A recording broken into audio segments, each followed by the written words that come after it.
से इनकी जलती है, बस उसी जगह पे मैं डालूंगा घी। आग लगा देगा भाई तेरा, पूरी दुनिया जला देगा भाई तेरा। यहाँ खुद नहीं आए तुम लाए गए हो, बेटा मेरे आगे तेरे जैसे आए गए बहुत। चल बाय बाय बाय, जो किसी की नहीं मानते, जो किसी पे ना ध्यान दे, होता सफल वो तेरे बने बड़ा।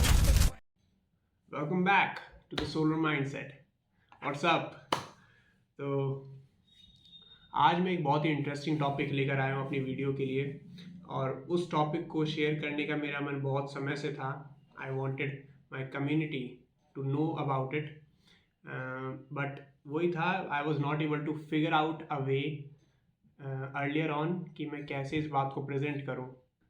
But now that I've been doing it consistently over the last 6 months, and मैंने खुद उस चीज़ को एक्सपीरियंस करा, मैंने खुद उस चीज़ को फील करा. सो मेरा मन है कि मैं ये चीज़ें और लोगों तक भी शेयर करूं ताकि और लोगों को हेल्प मिल सके. और किस तरीके की ये हेल्प होगी, आज हम इस वीडियो में यही बात करने वाले हैं. So today we are going to talk about what is trauma. Trauma शब्द जब मैंने पहली बार सुना था तो मुझे सुनने में ऐसा लगता था कि ये तो कुछ बुरी चीज़ है जो कि मुझे तो नहीं हो सकती, बिल्कुल भी नहीं हो सकती.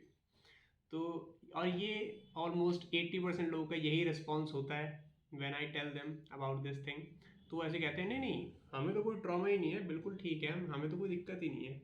सो and I feel that there is a lot of ignorance about trauma.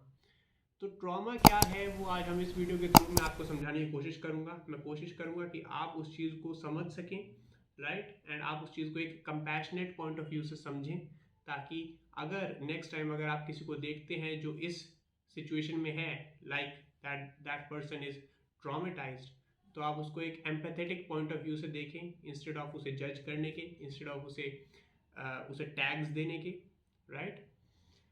So what is trauma. तो ट्रॉमा को समझाने के लिए मैं एक एग्जांपल यूज़ करूँगा. मैं एग्जांपल ये यूज़ करूँगा कि जब हमारी बॉडी हेल्दी होती है तो हम बिल्कुल ऑप्टिमम फंक्शन करते हैं. हमारी थिंकिंग, हमारी डिसीजन मेकिंग स्किल्स, सब कुछ पिन पॉइंट होता है, right. We are sharp. But at the same time अगर आप देखो कि आपको कोई फिजिकल वूंड हो जाए, आपको कोई चोट लग जाए, ठीक है, आपके हाथ पर यहाँ पर कोई चोट लग जाती है, किसी ने कोई कांच फेंका, वो आपको लग गया, तो क्या होगा, आपका सारा का सारा ध्यान आपकी चोट के ऊपर जाता है, राइट, क्योंकि उसमें दर्द होता है, राइट. जब वो दर्द होगा तो हमारा ध्यान उस पर जाता है और हम कोशिश करते हैं कि उसको ठीक करें, इस पर पट्टी लगाएं, है ना, इस पर डेटॉल लगाएं, इस पर कुछ करें ताकि ये ठीक हो जाए, राइट. सो जैसे हमारी फिजिकल बॉडी है वैसे ही हमारी बॉडी में जैसे हमारे फिजिकल वुंड्स हैं, वैसे ही हमारे माइंड में इमोशनल वुंड्स होते हैं. और इमोशनल वुंड्स जैसे कि फिजिकल बॉडी में किसी एक्सटर्नल चीज़ से, कोई शार्प चीज़ है चुभने वाली, वो लग गई, कोई और चीज़ है, राइट, किसी ने डंडा मारा, उससे दर्द हो गया, नील पड़ गया. सो इसी प्रकार से इमोशनल वुंड्स भी कुछ इसी प्रकार के कारणों से होते हैं, परंतु क्योंकि वो हमें दिखाई नहीं देते हर इंसान में, राइट, हमें दिखेगा नहीं कि मेरे मन में कहाँ पर चोट लगी हुई है, राइट, बट वो होते हैं. उन इमोशनल वुंड्स को ही हम ट्रॉमा बोलते हैं, राइट. और ये ऑलमोस्ट हर किसी को हो सकता है, ठीक है, चोट लगनी कोई बड़ी बात नहीं है. उसी प्रकार से इमोशनल वुंड्स तो और ज़्यादा आसान है कि आपको लग जाएगी लेकिन आपको पता नहीं चलेगा, राइट. दैट्स वाई हमें बहुत ज़्यादा अंडरस्टैंडिंग और बहुत ज़्यादा कंपैशनेट होना पड़ता है अपने आप के साथ इन्हें समझने के लिए. हमें खुद को जज नहीं करना होता. सो ट्रॉमा होता कैसे है, हमें सबसे पहले ये समझना चाहिए कि हम इमोशनली वुंडेड कैसे बन जाते हैं, है ना. हमारी भावनाएं आहत हो जाती हैं, चोट लग जाती है उनको. तो चोट कैसे लग जाती है ये समझने की एक बहुत इंपॉर्टेंट बात है. सो ट्रॉमा कैसे होता है हम इसको एक एग्जांपल से समझेंगे. एग्जांपल ये है कि मान लो मैं कार ड्राइव कर रहा हूँ और कार ड्राइव करते करते मेरी गाड़ी का टायर फट जाता है, और टायर फटने के कारण गाड़ी डिसबैलेंस होगी, और डिसबैलेंस होने के बाद मेरे हाथ में स्टीयरिंग है, ठीक है. सो ट्रॉमा इस चीज़ के ऊपर डिपेंड नहीं करेगा कि मेरे साथ क्या घटना घटी, राइट. गाड़ी का अगर टायर फट जाता है तो देयर विल बी दो तरीके के लोग होंगे. एक जो अनट्रॉमेटाइज्ड होगा, बाहर निकलेगा, उसे कोई दिक्कत नहीं होगी इमोशनली, राइट. एक दूसरा बंदा होगा जो इमोशनली बहुत ज़्यादा ट्रॉमेटाइज हो जाएगा, इतना ट्रॉमेटाइज हो जाएगा कि वो दोबारा गाड़ी में भी नहीं बैठना चाहेगा।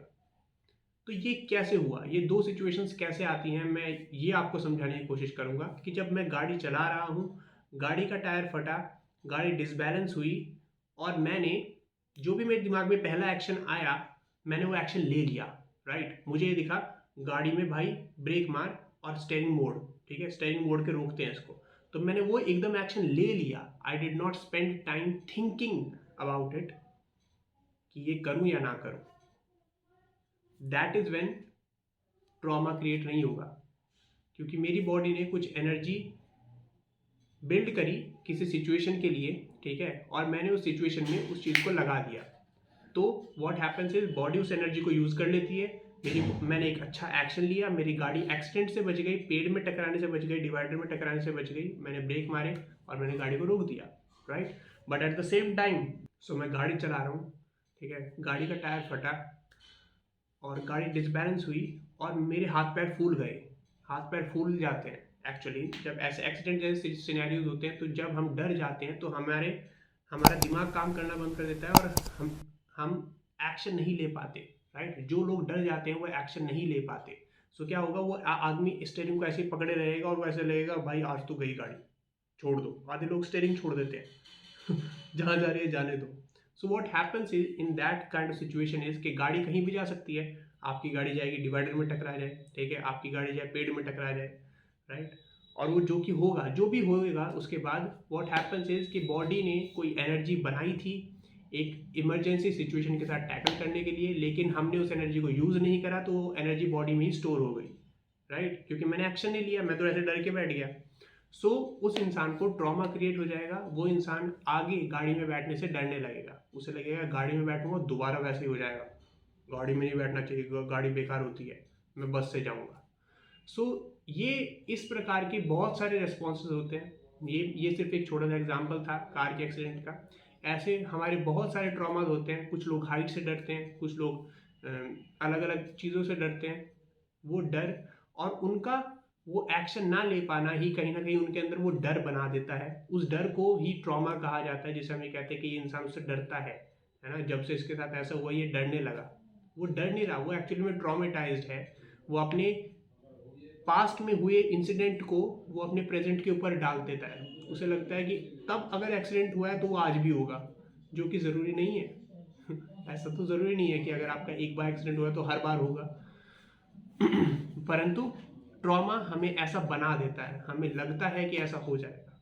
ट्रॉमा के बारे में एक बहुत स्पेशल बात है जो कि एक जनरलाइजेशन हमने बना रखा है कि जो इंसान को अगर किसी इंसान को बहुत प्यार और किसी बच्चे को किसी बहुत प्यार और केयर के साथ अगर वो उसे पाल पोस के बड़ा किया गया है तो उसे कोई ट्रॉमा नहीं हो सकता, राइट। ऐसा कुछ भी नहीं है। इमोशनल वुंड्स जो हैं, हमारे इमोशंस के जो घाव हैं वो बहुत बहुत यूनिक होते हैं हर किसी के लिए। सो इमोशनल वुंड होने के लिए ये ज़रूरी नहीं है कि कुछ मार पिटाई हो, है ना, कुछ एक्सीडेंट हो, गाड़ी पलट जाए तभी ट्रॉमा क्रिएट होगा, राइट। अगर हमारी normal day to day life भी है तो भी उसमें चांसेस हैं कि हमारे इमोशनल वुंड्स क्रिएट हो जाते हैं, क्योंकि ट्रॉमा, इमोशनल वुंड या ट्रॉमा हमारे किसी चीज़ के नेगेटिव होने के ऊपर डिपेंड नहीं करता कि हमारे साथ कुछ गलत घटे। इंस्टेड अगर हमारी लाइफ में जो अच्छा होना चाहिए था अगर वो अच्छा भी नहीं हुआ तो भी ट्रॉमा क्रिएट होगा। फॉर एग्जाम्पल, अगर कोई बच्चा है, राइट, और उसके मदर या फादर में से किसी एक की डेथ हो जाती है while he still a child, while he still growing up, तो क्या होगा कि वो उस एनर्जी की लैक में ग्रो अप होगा। वो जो मान लीजिए अगर उनकी मदर की डेथ हुई है उस बच्चे की, तो वो अपनी मम्मी के प्यार को नहीं पा पाएगा, वो अपनी मम्मी के प्यार से छूता रह जाएगा। तो वो जो प्यार की कमी भी है वो भी उसके अंदर वुंड बना देगा, मदर वुंड बना देगा उसके अंदर, right. So trauma is not just कि हमारे साथ कुछ नेगेटिव हो तब ट्रॉमा होता है। ट्रॉमा हमारे साथ अगर कुछ अच्छा जो होना चाहिए था, जो हमें मिलता ही है, वो भी अगर नहीं मिल रहा तो भी ट्रॉमा क्रिएट हो जाता है। हम सभी के इमोशनल वुंड्स होते हैं, ऐसा कोई इंसान नहीं है जो इमोशनली वुंडेड नहीं है। पर अगर हमें इन्हें हील करना आ जाए तो हम इसके बारे में बहुत कुछ कर सकते हैं। हम अपनी चोट को ठीक कर सकते हैं, राइट। अगर मेरे हाथ पे कोई चोट लगी है तो मेरे पास डेटॉल होनी चाहिए, मेरे पास पट्टी होनी चाहिए, मेरे पास कुछ टूल्स होने चाहिए जिससे कि मैं अपनी चोट को ठीक कर सकूं। जब मैं अपनी चोट को ठीक कर लूँगा तो मेरी चोट पे से मेरा ध्यान हट जाएगा और मैं अपनी लाइफ को सही मायने में देख पाऊँगा, right. So this is what my message is from this video.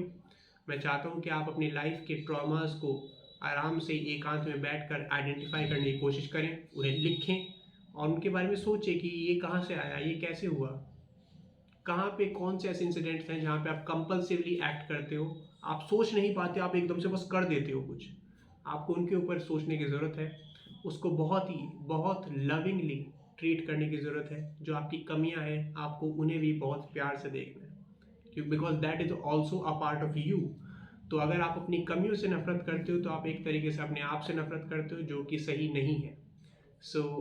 आने वाली वीडियो में बात करूंगा कि ट्रॉमा हमें कैसे इफेक्ट करता है, how it is a very very debilitating thing, जो कि लोगों के माइंड, बॉडी और सोल के कनेक्शन को बिल्कुल डिस्ट्रॉय कर देता है। It is a very painful thing but it needs to be talked about. इसके बारे में बात की जानी चाहिए। हाँ, सभी लोग अपनी फैमिली में बैठ के इस बारे में बात करेंगे तभी हम इसके बारे में अवेयर हो सकेंगे और तभी हम इसके बारे में कुछ एक्शन ले सकते हैं इन चीज़ों को ठीक करने के लिए। So a lot of love and light to you, and signing out with this video, Sparsh Singh, Solar Mindset.